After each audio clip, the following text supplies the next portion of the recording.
Ti cigáni, vole, no, normálně tam bylo napsané na autu cigáni v autě a v autě 2 ťamaní, vole. Dobrá, kam cigáni. Ty jsi si tam napsal.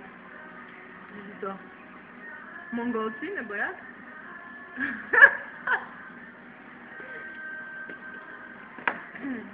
Vytyčit. Můžu se vzdělat, co tam ještě mám.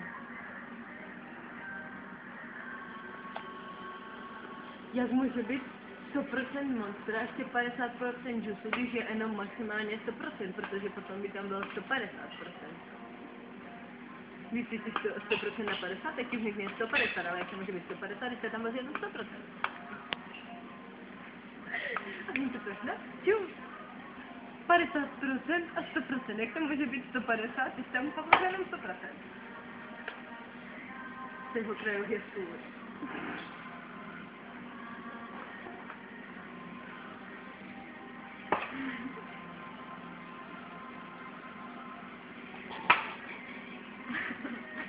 Ty ale sora, ne?